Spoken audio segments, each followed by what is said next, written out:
Shalom semuanya adik-adik, apa kabarnya? Baik, sukacita. Yes. Bertemu lagi dengan Kak Yufis dalam ibadah secara online. Meskipun online, tapi kita harus tetap sukacita dan semangat ya. Kita akan mulai ibadah kita. Mari semua adik-adik punya sikap yang manis dan benar di hadapan Tuhan. Karena ketika kita ibadah, kita mau memuliakan namanya. Adik-adik, kita akan memulai ibadah kita. Kita angkat satu pujian yang boleh membuka kita dalam ibadah ini, sekaligus mengantarkan kita untuk boleh mendengarkan kebenaran firman Tuhan. Kita bernyanyi, ada satu sobatku, yang boleh dibawakan oleh teman kita.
Kita bersatu di dalam doa. Semua lipat tangannya, tutup matanya, dan tundukkan kepalanya. Ikuti doa Kak Yufis.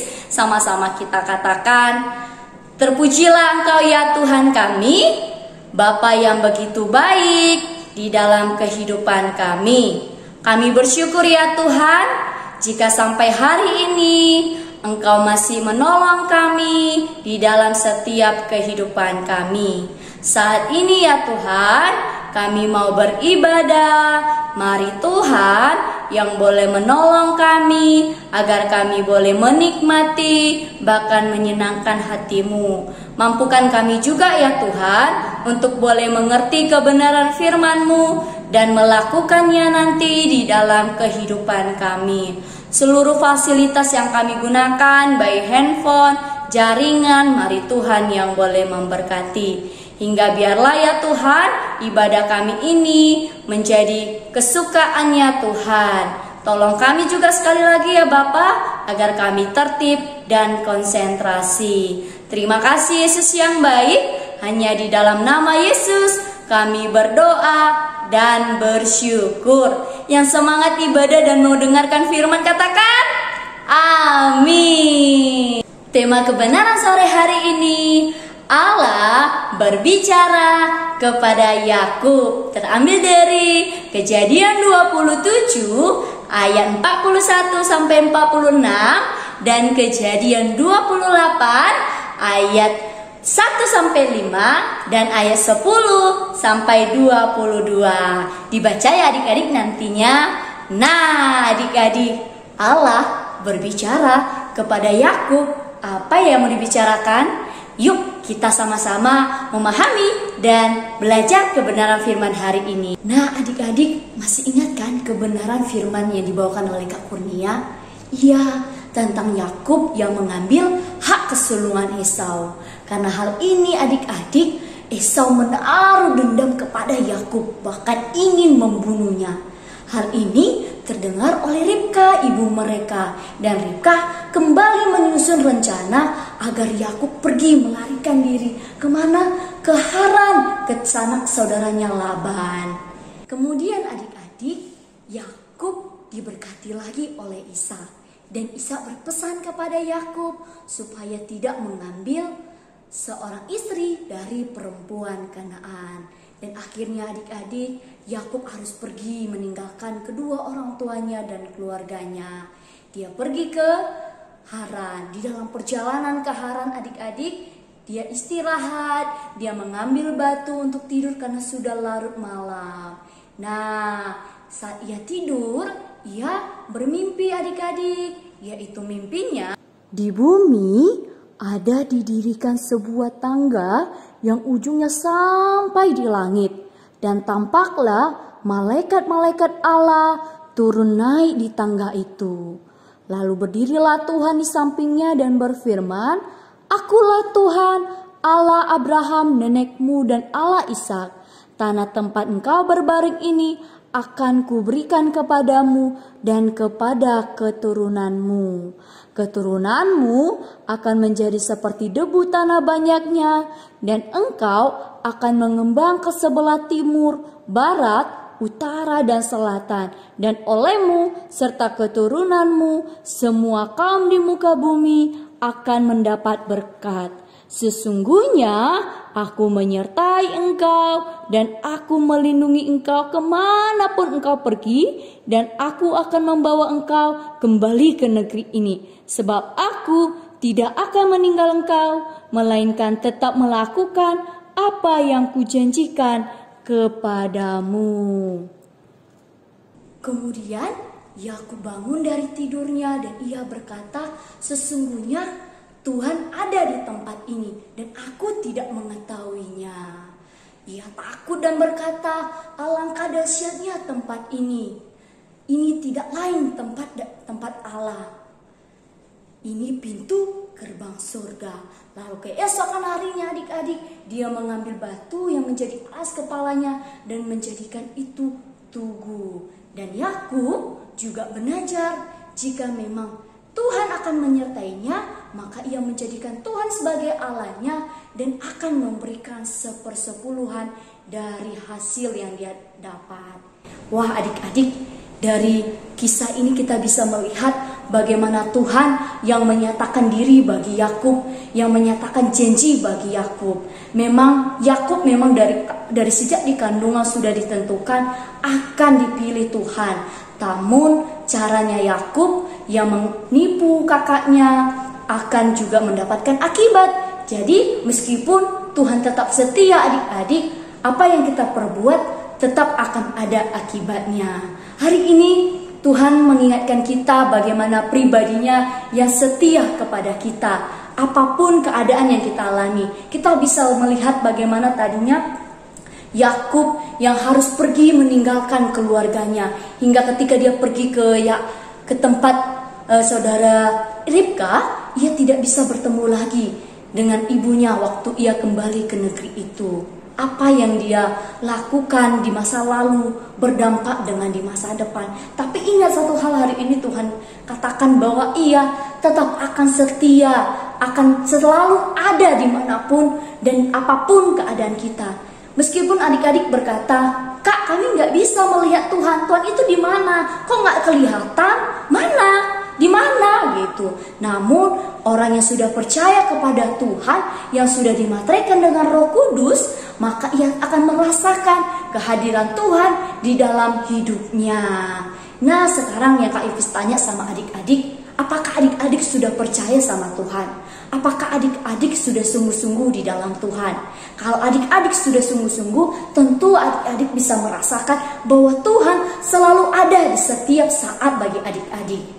Bukan itu saja hari ini kita mau diteguhkan. Kita juga diteguhkan bahwa Tuhan selalu ada. Jadi mau kita hidupnya jujur, mau hidup kita berbohong, Tuhan pasti ada. Misalnya adik-adik mungkin para kakak-kakak nggak tahu apakah adik-adik jujur melakukan ibadah online atau hanya melakukan memberikan tanda jempol aja tapi tidak ada ikut ibadah. Tuhan tahu itu ya adik-adik. Apakah adik-adik jujur atau bohong? Atau kebohongan yang lain lagi. Misalnya mengerjakan tugas, adik-adik sudah dibilang baca buku, tapi adik-adik menyontek dari Google. Tuhan tahu itu adik-adik. Mungkin para kakak-kakak nggak tahu, orang tua tidak tahu kebohongan adik-adik.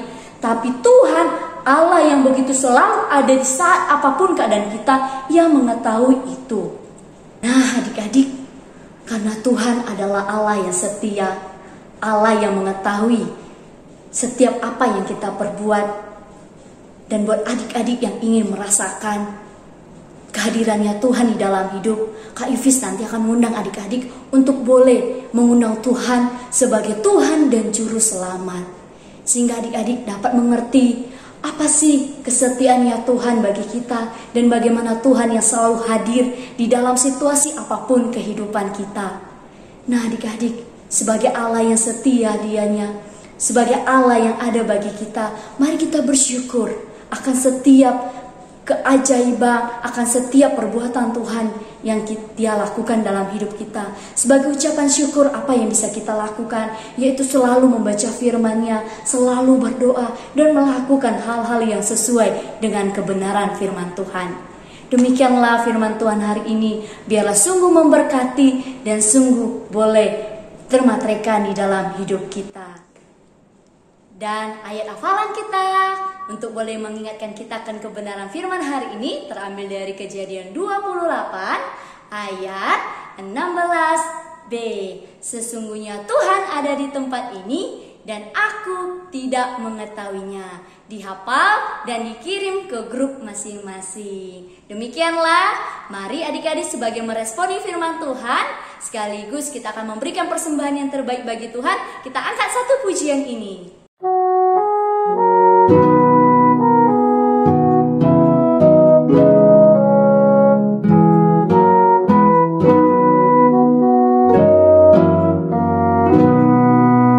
Besar setiamu Allah Bapa-Ku, besarlah kasih-Mu berkelimpahan, tiada kurang dan tidak berubah, sempurna dan tetap selamanya. Besar setiamu, besar setiamu, tiap pagi nampak rahmat baru. Segala yang ku perlu telah Ku sediakan. Besar setiamu kepadaku. Kita akhiri ibadah kita. Buat adik-adik yang belum pernah terima Tuhan Yesus secara pribadi, mari ikuti doa Kak Ivis ya. Kita bersatu dalam doa semuanya. Terima kasih Tuhan Yesus, karena Engkau adalah Tuhan yang begitu baik dan luar biasa. Ini aku ya Tuhan, masuklah di dalam hatiku dan jadilah Tuhan dan Juru Selamat di dalam hidupku. Amin. Ya, semua adik-adik mari kita kembali lagi dalam doa. Kita boleh mengatakan di hadapan Tuhan bahwa Tuhan begitu baik di dalam hidup kita. Terima kasih ya Tuhan akan kebaikan Tuhan yang boleh menyertai kami di dalam sepanjang ibadah ini dari awal hingga akhir. Terima kasih buat penyertaan-Mu baik di dalam jaringan bahkan fasilitas yang boleh kami gunakan. Terima kasih ya Bapa buat semuanya. Biarlah apa yang boleh kami lakukan lewat pujian, lewat mendengarkan kebenaran firman-Mu dan mengumpulkan persembahan menjadi dupa yang harum bagi-Mu. Ajari kami terus ya Tuhan, agar kami senantiasa menjadi anak-anak yang takut akan Tuhan, yang boleh bertumbuh di dalam-Mu. Berkati adik-adik ya Tuhan di dalam sekolah online, berkati juga keluarga, berkati pekerjaan orang tua, apapun yang mereka gumulin, apapun yang mereka rindukan, mari Tuhan yang boleh memberkati, bahkan Tuhan yang boleh menyertai. Bahkan kami berdoa ya Tuhan, jika ada di antara adik-adik yang sakit, mari Engkau Allah yang boleh menyembuhkan, bahkan memulihkan. Sungguh ya Bapa, seluruh kehidupan kami serahkan dalam tangan Tuhan. Biarlah Tuhan yang pimpin, bahkan di tengah keadaan COVID ya Tuhan. Biar juga Tuhan yang boleh menolong kami, agar kami juga tetap prokes. Dan mari juga Tuhan yang boleh menjauhkan kami dari paparan COVID. Terima kasih Tuhan Yesus yang baik. Sungguh ya Bapa, biarlah kebenaran firman-Mu sekali lagi boleh termatrekan bagi kami, dan sungguh boleh menolong kami untuk tetap hidup di dalam kasih-Mu. Terima kasih ya Bapa, dan ampuni kami. Mungkin dari awal hingga akhir ada hal yang tidak berkenan di hadapan Tuhan yang kami perbuat. Mungkin kami ada yang main-main, kami tidak konsentrasi. Ampuni kami ya Tuhan. Kuduskan dan ajari kami. Dan biarlah ya Tuhan semua ini boleh menjadi kemuliaan bagi nama-Mu. Terpujilah Engkau ya Tuhan. Hanya di dalam nama Yesus kami berdoa dan bersyukur. Dan doa ini disempurnakan seperti doa yang diajarkan Tuhan Yesus kepada murid-muridnya. Sama-sama kita ucap. Bapa kami yang di surga, dikuduskanlah namamu, datanglah kerajaanmu, jadilah kehendak-mu di bumi seperti di surga. Berikanlah kami pada hari ini makanan kami yang secukupnya, dan ampunilah kami akan kesalahan kami, seperti kami juga mengampuni orang yang salah kepada kami. Dan jangan membawa kami ke dalam pencobaan, tetapi lepaskanlah kami daripada yang jahat, karena Engkau yang punya kerajaan, dan kuasa, dan kemuliaan sampai selama-lamanya. Amin. Demikianlah, biarlah ibadah hari ini sungguh boleh memberkati dan menolong kita di dalam Tuhan. Sampai bertemu di lain waktu, Tuhan Yesus memberkati.